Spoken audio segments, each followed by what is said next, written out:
students, myself Rohit Dhingra from IIT Bombay. Welcome to lecture number 4 of chemical kinetics. In this lesson, the topic which we will cover is integrated rate law for first order reaction. आइए start करते हैं. The differential rate law shows how the rate of a reaction depends on the concentration of reacting species. अगर आप याद करें कि differential rate law क्या था, rate is equal to K into concentration of A की power A dash into concentration of B की power B dash. तो डिफरेंशियल रेट लॉ किन चीजों को रिलेट कर रहा था? रिएक्शन के रेट को कंसंट्रेशन ऑफ रिएक्टिंग स्पीशीज के साथ. अब आगे देखें. It is also important to know how the concentration of these species change with time. तो ये जो रिएक्टिंग स्पीशीज है इनका कंसंट्रेशन कोई कांस्टेंट तो नहीं है. जैसे जैसे टाइम आगे बढ़ता जा रहा है इनका कंसंट्रेशन चेंज होता जा रहा है. तो it is also important to know how this concentration of the reacting species will change with time. This information can be obtained by integrating the differential rate law. Differential rate law को अगर हम integrate करते हैं तो हमें integrated rate law मिल जाता है. और इंटीग्रेटेड रेट लॉ किन चीजों को रिलेट करता है? ये रिलेट करता है कंसंट्रेशन ऑफ स्पीशीज को टाइम के साथ. डिफरेंशियल रेट लॉ किसको रिलेट करता था? रेट को रिलेट करता था कंसंट्रेशन के साथ. इंटीग्रेटेड रेट लॉ किसको रिलेट करता है? कंसंट्रेशन ऑफ स्पीशीज को टाइम के साथ. कि मान लीजिए रिएक्शन स्टार्ट हो गया तो हमने क्वेश्चन पूछा कि 5 मिनट बाद रिएक्टेंट का कंसंट्रेशन कितना है. 10 मिनट बाद रिएक्टेंट का कंसंट्रेशन कितना हो गया. उसी तरह से 5 मिनट बाद प्रोडक्ट का कंसंट्रेशन कितना था, 10 मिनट बाद प्रोडक्ट का कंसंट्रेशन कितना हो गया. तो integrated rate law concentration of species को रिलेट करेगा टाइम के साथ. This information can be obtained by integrating the differential rate law. In this section we derive the integrated rate law for reactions having first order and also derive their main characteristics. तो आइए अब हम integrated rate law derive करते हैं for first order reactions. आगे देखें.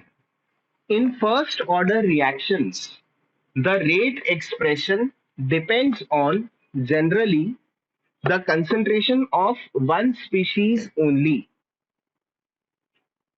Thus, if a reaction A plus B goes to products is first order with respect to A and zero order with respect to B, तो overall इसका order क्या हो जाएगा? First order. A के respect में first order है, B के respect में जीरो ऑर्डर है. तो अब हम इसका जो रेट का एक्सप्रेशन है उसको कैसे लिख सकते हैं? देखो, रेट को मैं कई तरह से एक्सप्रेस कर सकता हूं. मैं रेट को minus D A by D T भी लिख सकता हूं, मैं minus D B by D T भी लिख सकता हूं.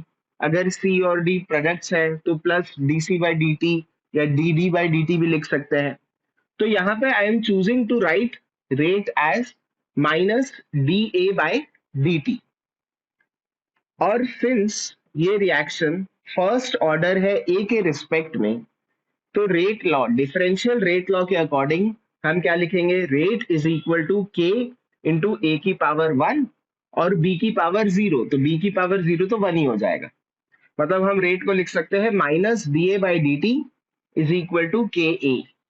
सो this is our first expression. यहां से कंटिन्यू करते हैं. हमने रेट को लिख दिया minus D A by D T and it is equal to K A. Basically ये ए कंसंट्रेशन रिप्रेजेंट कर रहा है, इसको स्क्वायर बॉक्सेस में लिखना चाहिए, पर अब हम इसको बिना स्क्वायर बॉक्सेस के लिख रहे हैं. पर आप ये मान के चलिए कि यहाँ पर स्क्वायर बॉक्सेस तो है. तो ये A मतलब कंसंट्रेशन ऑफ ए के लिए स्टैंड करता है। अब हमारा नेक्स्ट स्टेप ये रहेगा कि इसमें वेरिएबल्स को हमें सेपरेट कर लेना चाहिए। तो वेरिएबल्स क्या है? ए और टाइम, कंसंट्रेशन एंड टाइम। तो कंसंट्रेशन के टर्म्स को एक तरफ लिख लेते हैं, यानी minus D A by A is equal to K D T. अब नेक्स्ट स्टेप हमारा होगा इस इक्वेशन को इंटीग्रेट करना लिमिट्स के विद इन।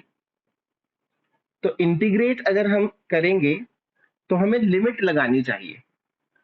तो मान लेते हैं जब टाइम 0 था तो ए का कंसंट्रेशन था A0, और जब टाइम t हो गया तो ए का कंसंट्रेशन बदलकर कुछ AT हो गया, concentration of A at time t। देखो ए का कंसंट्रेशन तो कम हो रहा है ना, जैसे जैसे रिएक्शन आगे बढ़ रहा है ए का कंसंट्रेशन टाइम के साथ कम होता जा रहा है, तो A0 बड़ा होगा और AT छोटा होगा। तो इस तरह से हम लिमिट्स लगा देते हैं। जब टाइम 0 है तो ए का कंसंट्रेशन है A0, जब टाइम t हो गया तो मान लेते हैं ए का कंसंट्रेशन बदलकर AT हो गया। अब अगर इसको इंटीग्रेट करना है तो इंटीग्रेशन में से हम माइनस साइन बाहर ला सकते हैं। माइनस साइन बाहर ले आओगे तो आपको किसको इंटीग्रेट करना है? डी ए बाई ए को इंटीग्रेट करना है, और डी ए बाई ए का इंटीग्रेशन क्या होता है? ln a, natural log of A. और इधर के कांस्टेंट है, रेट कांस्टेंट, तो के भी बाहर आ जाएगा। और अब आपको किसको इंटीग्रेट करना है? dt को इंटीग्रेट करना है, तो dt का इंटीग्रेशन सिंपली t हो जाएगा। तो ये इंटीग्रेटेड एक्सप्रेशन आ गया। अब अगला काम होता है लिमिट्स लगा देना। तो फिर से जब टाइम 0 था तो मान लेते हैं ए का कंसंट्रेशन A0 था, और जब टाइम t हो गया तो ए का कंसंट्रेशन बदलकर AT हो गया। तो लिमिट्स कैसे लगाएंगे? पहले हम यहाँ पर AT डालेंगे और फिर A0 डालेंगे, तो हमें क्या मिल जाएगा? Minus ln AT minus ln A0, and this is equal to K। अब यहां पर टाइम t डाल दो और बाद में 0 डाल दो। तो ये हमारा इंटीग्रेटेड एक्सप्रेशन विथ लिमिट्स आ गया।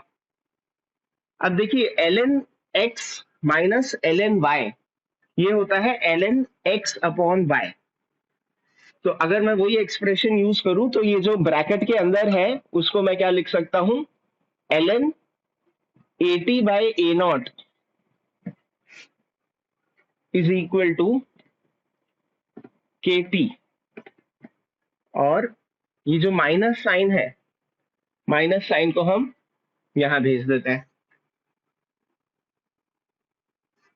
तो देखिए जब भी ln लिखा होता है तो उसका बेस होता है E। तो अगर हम ln को हटाना चाहते हैं तो हम क्या इसको किस तरह से लिख सकते हैं?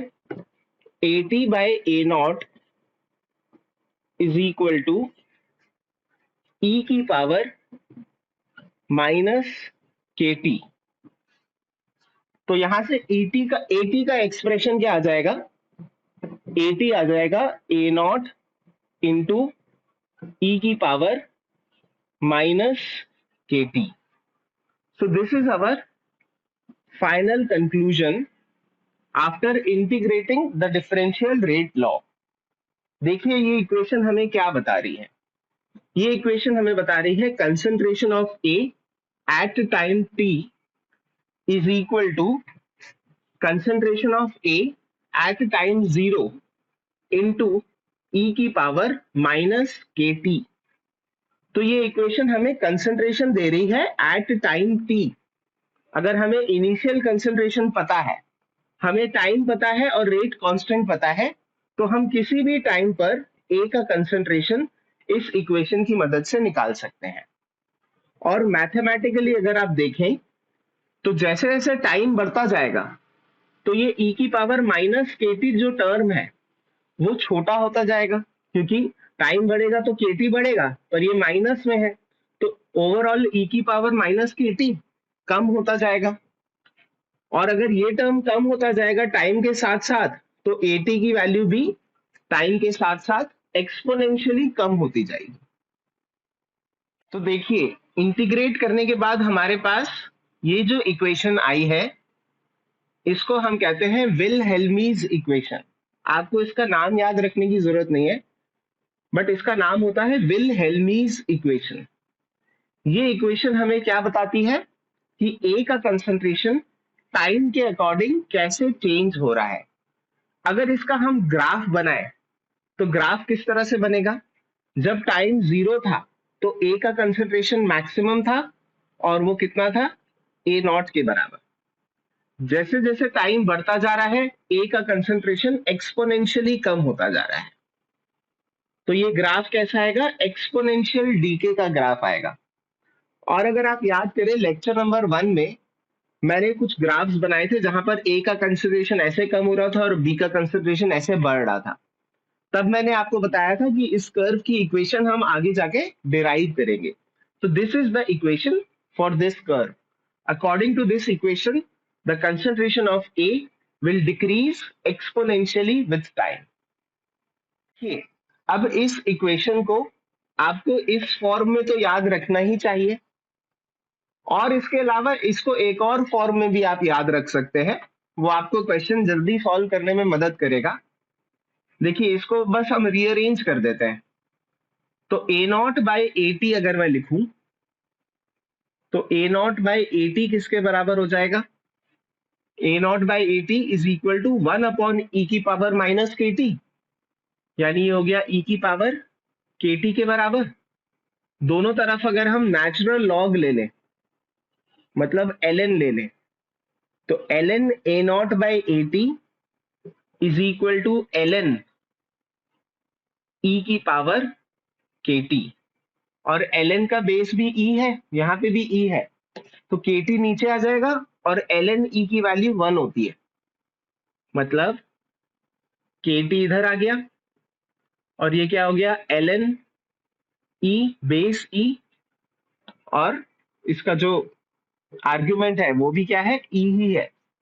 तो ln ऑफ e, ये टर्म तो 1 के बराबर होता है, जैसे log 10 क्या होता है, 1 होता है, वैसे ही ln e भी क्या होता है, 1 ही होता है। मतलब ये किसके बराबर है, kt के बराबर। तो इसी इक्वेशन को लिखने का एक दूसरा तरीका ये भी हो सकता है कि ln A naught by A T is equal to K T. तो आप इसको ऐसे भी याद रख सकते हैं और ऐसे भी याद रख सकते हैं, और इनफ क्वेश्चंस आप जब प्रैक्टिस कर लेंगे तो ये दोनों ही फॉर्म बड़े इजीली आपको याद हो जाएंगे। ये फॉर्म थोड़ा हमें क्वेश्चन जल्दी सॉल्व करने में मदद करता है, इसलिए मैं आपको ये वाला फॉर्म भी कहूंगा कि याद रख लीजिए। ln a naught by at is equal to kt. A naught is the initial concentration of A, at is the concentration of A at any time t, k is the rate constant and t is the time. अच्छा, अब यहां से k की unit क्या निकल कर आती है, देखो किसी भी चीज का आप ln ले रहे हो, यहाँ पे ऊपर कंसंट्रेशन है तो ये तो डायमेंशनलेस है, और ln of any number will also be a dimensionless quantity. Time का यूनिट क्या होता है, सेकंड, तो यहां से k का यूनिट क्या निकल कर आ जाएगा, सेकंड इनवर्स। तो unit of k for first order reaction is second inverse. Next topic which we will cover is half life of a reaction. Half life का सिंबल होता है टी हाफ। तो half life of a reaction is the time required for the concentration of the reactant to decrease by half, यानी कितने time में reactant का concentration half हो जाएगा, उस टाइम को हम कहते हैं half life of a reaction. तो हाफ हो जाएगा, इसका मतलब क्या है कि concentration at time T, and time T की जगह टाइम टी हाफ कह दो आप उसको, तो concentration at time T half should be equal to initial concentration upon 2। तो इस टाइम को हम कहेंगे टी हाफ, यानी उस टाइम पे जब ए का कंसंट्रेशन ओरिजिनल कंसंट्रेशन का आधा हो जाए। तो अगर हमें ये टाइम निकालना होगा तो हम हमारी जो इक्वेशन इंटीग्रेट कर कर आई थी उसका यूज करते हैं। देखिए ये वाली इक्वेशन यूज करने से ज्यादा जल्दी रिजल्ट आ जाएगा। ln a naught by A T is equal to K T. अब इनिशियल कंसंट्रेशन तो ए नॉट है, पर टी टाइम पर ए टी कितना हो गया, टी हाफ टाइम पर ए टी कितना हो गया, ए नॉट बाय 2 के बराबर। तो ए टी की जगह मैं लिख दूंगा ए नॉट बाय 2, और ये किसके बराबर है, ये है के इंटू टी हाफ के बराबर। तो ए नॉट कट, और ये बाय 2 है तो ऊपर आ जाएगा, यानी यहां से हमें क्या मिल गया, ln 2 is equal to K into T half. तो यहां से हमें टी हाफ का एक्सप्रेशन मिल जाएगा for a first order reaction, और वो किसके बराबर होगा, ln 2 बाय के बराबर। अच्छा, ln 2 की वैल्यू अगर आप चेक करेंगे कैलकुलेटर में तो ये आती है 0.693। तो आप ये वाली वैल्यू भी याद रख सकते हैं कि टी हाफ किसके बराबर होगा, 0.693 बाय के बराबर। और के की यूनिट क्या होती है, सेकेंड इनवर्स। तो टी हाफ की यूनिट क्या आएगी, सेकेंड, और आनी भी चाहिए क्योंकि टाइम की यूनिट तो सेकेंड में ही आएगी। तो ये भी एक फॉर्मूला याद रखिए टी हाफ का, और ये भी फॉर्मूला याद रखिए टी हाफ का। अब इसमें गौर करने लायक बात ये है कि जो टी हाफ है वो एक कांस्टेंट है, क्योंकि ये भी एक कांस्टेंट है और ये भी एक कांस्टेंट है। मतलब half life of a first order reaction is a constant. इसको ऐसे भी कह सकते हैं कि half life of a first order reaction is independent of initial concentration of the reactant. ये एक कांस्टेंट है, इनिशियल कंसंट्रेशन पर डिपेंड नहीं करता है। तो इनिशियल कंसंट्रेशन चाहे 100 हो, चाहे 50 हो, चाहे 25 हो, उस पर डिपेंड नहीं करेगी हाफ लाइफ। अब आपके लिए एक question, can you prove for a first order reaction T3/4 is equal to T half. T3/4 का मतलब क्या है, जैसे टी हाफ का मतलब क्या था, वो टाइम जिस टाइम पर ए का कंसंट्रेशन हाफ से खत्म हो गया, तो बचा कितना, हाफ। T3/4 का मतलब क्या है, वो टाइम जब ए का कंसंट्रेशन 3/4 खत्म हो गया, तो बचा कितना, 1/4 बचा। T3/4 का मतलब क्या है कि 3/4, 3/4 ऑफ ए हैज रिएक्टेड, तो how much of A is left, 1/4 of A is left. उस टाइम को हम कहते हैं T3/4। तो अब आपको ये प्रूव करना है कि for a first order reaction T3/4 is 2 times T half. तो एक बार वीडियो को पॉज कीजिए, खुद से इस क्वेश्चन को अटेम्प्ट करिए और उसके बाद ही सोल्यूशन देखिए। ओके, होपफुली आपने क्वेश्चन कर लिया होगा।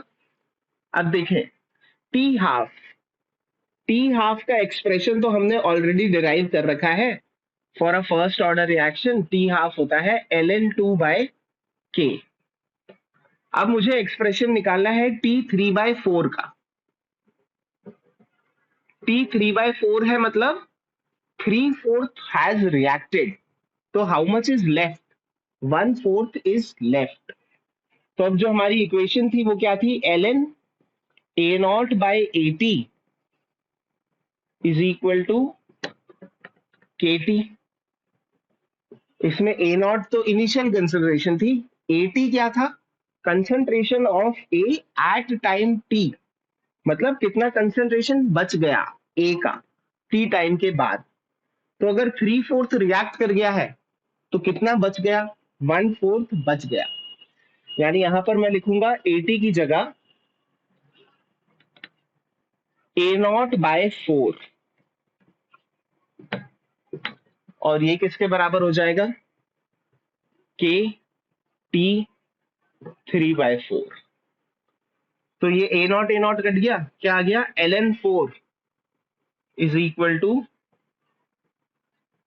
KT3/4, यानी T3/4 कितना आ गया, ln4/K, और ln4 को हम लिख सकते हैं ln2²। तो इसको मैं लिख सकता हूं ln2²/K, और ये 2 बाहर आ जाएगा, यानी T3/4 क्या आ गया, 2 इंटू ln2/K, और ln2/K किसके बराबर था, T½ के बराबर, यानी T3/4 कितना हो गया, 2 इंटू T½ तो यस वी कैन प्रूव कि T3/4 is 2 times of T½ यानी जितना टाइम उसको हाफ होने में लगता है उससे डबल टाइम उसको 1/4 होने में लगता है। आइए अब इसी चीज को हम ग्राफ के थ्रू भी समझते हैं। हम ग्राफ देखते हैं which shows the variation of concentration of reactant showing first order kinetics. तो अगर A is converting into B, तो स्टार्टिंग में ए का कंसंट्रेशन कितना था, A0। जैसे जैसे टाइम आगे बढ़ता जाएगा ए का कंसंट्रेशन कम होता जाएगा। तो A0 से A0/2 होने में कितना टाइम लग रहा है, 1/2 लाइफ के जितना। फिर देखो ये अगर A0/2 है तो A0/4 कहीं यहां होगा बीच में इन दोनों के। तो A0/2 से A0/4 होने में इसको कितना टाइम लग रहा है, 1 मोर हाफ लाइफ। तो टोटल 2 हाफ लाइफ लग रही हैं। फिर A0/4 से A0/8 होने में इसको कितना टाइम लग रहा है, 1 मोर हाफ लाइफ। तो टोटल 3 हाफ लाइफ में A0 से ये A0/8 के बराबर हो जाएगा। फिर फाइनली क्या ये कभी 0 के बराबर होगा, A0 ए का कंसंट्रेशन क्या कभी 0 होगा, तो आंसर है नहीं, क्योंकि ग्राफिकली अगर हम देखें तो ये इनफाइनाइट टाइम के बाद 0 को टच करेगा। तो फर्स्ट ऑर्डर रिएक्शन कभी भी 0 नहीं होता है, या फिर आप कह सकते हो इनफाइनाइट टाइम के बाद ही इसका कंसिडरेशन 0 के बराबर होगा। पर इस ग्राफ से हमें ये देखना चाहिए कि A0 से A0/2 होने में भी इसको 1/2 लाइफ जितना टाइम लग रहा है, A0/2 से A0/4 होने में भी 1/2 लाइफ जितना टाइम लग रहा है, A0/4 से A0/8 होने में भी 1/2 लाइफ जितना टाइम लग रहा है। तो हमेशा फर्स्ट ऑर्डर रिएक्शन के लिए जो हाफ लाइफ होता है वो कांस्टेंट होता है 0.693/K के बराबर। At some examples of first order reactions. There are in fact a lot of reactions which show first order kinetics. उनमें से कुछ एग्जाम्पल्स मैंने यहां पर लिखे हैं। First is decomposition of dinitrogen pentoxide. तो ये जो रिएक्शन है ये एक फर्स्ट ऑर्डर रिएक्शन है। सिमिलरली डीकम्पोजिशन ऑफ SO2Cl2, ये भी एक फर्स्ट ऑर्डर रिएक्शन है। Decomposition of H2O2 hydrogen peroxide solution to give H2O liquid and half O2 gas. This is also a first order reaction, and all radioactive decays are first order reactions. जितने भी radioactive decay होते हैं सब first order होते हैं। अब आगे देखते हैं हमारा next topic. There are reactions in which more than one species is involved in the rate determining step, but the order of the reaction is one. तो एक से ज्यादा स्पीशीज अगर रेट डिटरमाइनिंग स्टेप में इन्वॉल्व है तो हम ये सोचेंगे कि उसका ऑर्डर 1 से ज्यादा होगा, but still the order of the reaction is 1. Such reactions are known as pseudo unimolecular reactions, and they involve solvent molecules or a catalyst as one of the reacting species. तो जो rate determining step है उसमें अगर या तो solvent molecules या catalyst involve है as one of the reacting species, तो सच रिएक्शंस इवन दो उसमें एक से ज्यादा स्पीशीज पार्टिसिपेट कर रही हैं रेट डिटरमाइनिंग स्टेप में, फिर भी वो फर्स्ट ऑर्डर ही रहते हैं। तो ऐसे रिएक्शंस कहलाते हैं pseudo unimolecular reactions. Let's see some example of pseudo first order reactions. पहला है acid hydrolysis of an ester. तो एसिड हाइड्रोलिसिस ऑफ एस्टर, अगर आपने ऑर्गेनिक में ये रिएक्शन पढ़ा हो तो कभी भी एस्टर का हाइड्रोलिसिस होता है तो एसिड और अल्कोहल बनता है। तो यहां पर जो रेट डिटरमाइनिंग स्टेप है उसमें H plus acts as a catalyst, water is also involve as a solvent. तो जो सॉल्वेंट अगर पार्टिसिपेट कर रहे हो रेट डिटरमाइनिंग स्टेप में, तो ओवरऑल जो रेट लॉ होता है उसमें सॉल्वेंट अपीयर नहीं होता है, क्योंकि देखिए जब रिएक्शन होगा तो सॉल्वेंट मॉलिक्यूल्स तो बहुत ज्यादा अमाउंट में है, तो रिएक्शन के बाद भी सॉल्वेंट का जो कंसंट्रेशन है वो ऑलमोस्ट कांस्टेंट ही रहेगा, यानी वाटर का कंसंट्रेशन तो चेंज नहीं होगा। वहीं अगर कैटलिस्ट इन्वॉल्व है तो कैटलिस्ट तो रिएक्शन के बाद वापस से जनरेट हो जाता है, तो कैटलिस्ट का कंसंट्रेशन भी चेंज नहीं होगा।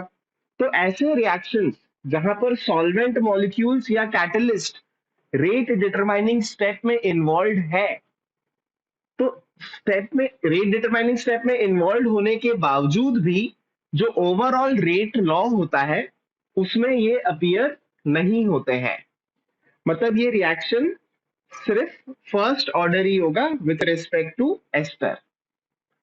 दूसरा एग्जांपल इसका है inversion of cane sugar. Cane sugar का फॉर्मूला होता है ये, इन्वर्जन ऑफ केन शुगर इस रिएक्शन को हम कहते हैं। यहाँ पर केन शुगर कन्वर्ट हो जाता है ग्लूकोज और फ्रुक्टोज में। ग्लूकोज और फ्रुक्टोज का फॉर्मूला सेम ही होता है C6H12O6, इन दोनों का स्ट्रक्चर अलग अलग होता है। ग्लूकोज में एल्डिहाइड ग्रुप होता है, फ्रुक्टोज में कीटोन ग्रुप होता है, पर फॉर्मूला इज द सेम।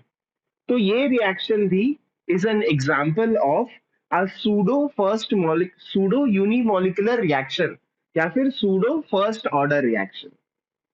तीसरा एग्जांपल हम इसका देखते हैं, decomposition of benzene diazonium chloride.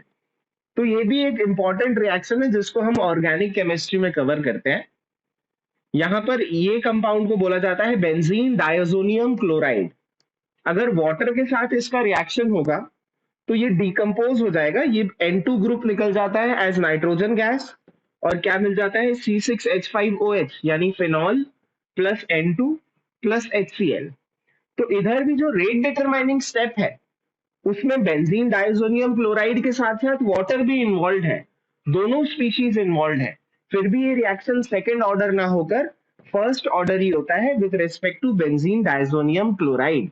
Water being a solvent does not appear in the rate law. जो बात मैं आपको ऐसे समझा रहा था कि वाटर इन्वॉल्व नहीं होता है रेट लॉ में, अब उसी बात को मैं आपको मैथमेटिकली भी समझा देता हूं। जैसे अगर इसका रेट डिटरमाइनिंग स्टेप है, इसमें ये भी इन्वॉल्व है, ये भी इन्वॉल्व है, तो आप इसका रेट लॉ क्या लिखोगे, rate is equal to K into concentration of C6H5N2Cl and concentration of water, दोनों पे डिपेंड करेगा रेट। पर जो वाटर है उसका कंसेंट्रेशन तो कांस्टेंट ही रहेगा। सॉल्वेंट या फिर प्योर सॉलिड्स, इनका कंसेंट्रेशन कांस्टेंट ही रहता है, जैसा आप इक्विलिब्रियम में पढ़ते थे। तो वाटर का कंसेंट्रेशन कांस्टेंट ही रहेगा। अब ये एक कांस्टेंट है और ये भी एक कांस्टेंट है, तो constant into constant will be another constant. या फिर कहने का मतलब कि अगर ये जो K है और कंसेंट्रेशन ऑफ वाटर है, इन दोनों को मैं एक साथ लिख देता हूं, तो constant into constant is another constant. Let us call that constant as K dash. तो आप देख सकते हैं कि अब जो रेट लॉ निकल कर आया है उसमें वाटर तो इन्वॉल्व है ही नहीं ना, तो ये रिएक्शन कैसा हो गया, फर्स्ट ऑर्डर ही हो गया, सिर्फ इसी के कंसंट्रेशन पे डिपेंडेंट है। तो ऐसे रिएक्शंस को हम कहते हैं सूडो फर्स्ट ऑर्डर रिएक्शंस, जिनमें या तो सॉल्वेंट पार्टिसिपेट कर रहा हो या कैटलिस्ट पार्टिसिपेट कर रहा हो। Students, now here is a question for you. एक बार आप वीडियो को पॉज कीजिए, खुद से अटेम्प्ट करिए और उसके बाद ही सोल्यूशन देखिए। चलिए देखें, होपफुली आपने कर लिया होगा। यहां पर हमें पूछा है for a first order reaction the plot of log 80 versus time is linear with a positive slope and zero intercept, positive slope and non-zero intercept, negative slope and zero intercept, या फिर negative slope and non-zero intercept। तो देखिए क्या करेंगे हम इस question में। अगर फर्स्ट ऑर्डर रिएक्शन की बात हो रही है तो फर्स्ट ऑर्डर रिएक्शन की इक्वेशन क्या होती है, 80 is equal to A naught into E की पावर माइनस के टी। ऐसे भी लिख सकते हैं हम इक्वेशन को, या फिर ln A naught by 80 is equal to K T, ऐसे भी हम इक्वेशन लिख सकते हैं। तो I will choose this form, क्योंकि यहां पर log पूछा है और इधर ln दिया है, तो log और ln को हम कन्वर्ट कर सकते हैं। तो देखो, किसी भी चीज का ln अगर ln x है तो ln x को आप लिख सकते हो 2.303 log x। तो इस तरह से ln और log में रिलेशन होता है। तो यहाँ पर ln a नॉट बाय 80 है और हमें ग्राफ log में पूछा है, तो हम क्या कर देते हैं, ln को log में कन्वर्ट कर देते हैं, यानी ln a नॉट बाय 80 क्या हो जाएगा, ln a नॉट बाय 80 हो जाएगा 2.303 log of a naught by 80। तो अगर log में वैल्यू यूज करनी है तो हम ये वाली वैल्यू यूज करेंगे। फिर this is equal to kt, मतलब 2.303 log of a naught by 80 is equal to kt। अब 2.303 को हम यहां भेज दें और log की प्रॉपर्टी यूज करेंगे, log of a by b is equal to log a minus log b। तो मुझे क्या मिल जाएगा, log of a naught minus log of 80 is equal to k upon 2.303 into T. तो फाइनली हमें graph बनाना था log ऑफ 80 वर्सेस टाइम का। तो यहां से देखो कैसा रिलेशन आ रहा है, अगर आप इसको y is equal to M X plus C से कंपेयर करो तो यहां पर y क्या है, log 80, और mx क्या है, स्लोप क्या है, ये स्लोप है। तो पहले इस इक्वेशन को थोड़ा हम रीअरेंज कर देते हैं, हमें क्या मिल जाएगा, log of 80 is equal to minus K upon 2.303 into T plus log of A naught. अब इसको हम कंपेयर कर लेते हैं y is equal to M X plus C से। तो ऑन कंपेयरिंग हम कह सकते हैं कि इसकी स्लोप क्या है, स्लोप है माइनस के अपॉन 2.303, और c यानी इंटरसेप्ट कितना है, log ऑफ ए नॉट। तो आप देख सकते हैं कि जो इसकी स्लोप है वो नेगेटिव है, तो स्लोप इज नेगेटिव, और इंटरसेप्ट क्या है, log of A naught would be positive. तो it has negative slope and non zero intercept. ये जीरो तो नहीं है ना, एक्चुअली log ए नॉट तो पॉजिटिव भी हो सकता है, नेगेटिव भी हो सकता है। अगर ए नॉट 1 से छोटा है तो log ए नॉट नेगेटिव भी हो सकता है, पर log ऑफ ए नॉट क्या होगा, नॉन जीरो वैल्यू होगी इंटरसेप्ट की। तो हमारा आंसर क्या आ गया, negative slope and non zero intercept. तो कई बार ऐसे भी क्वेश्चन आते हैं कि आपको बोला जाएगा कि log 80 वर्सेस टाइम का ग्राफ है जिसकी स्लोप आपको दी होगी। मान लो स्लोप आपको दी है -2 और आपको k की वैल्यू निकालनी है। तो ऐसे क्वेश्चन में हम क्या करेंगे? Suppose a different question is there जहां पर आपको बोला है कि slope of log 80 versus time, वो स्लोप है -2 के बराबर। तो स्लोप को आप किसके बराबर करोगे? -k/2.303 के बराबर। और यहां से k की वैल्यू कितनी आ जाएगी? 2 इंटू 2.303 यानी 4.606। तो इस तरह के क्वेश्चंस भी कई बार आते हैं। So that's it for this lecture. See you in next lecture. Next lecture में हमारा टॉपिक होगा integrated rate law for zero order and second order reactions. Thank you.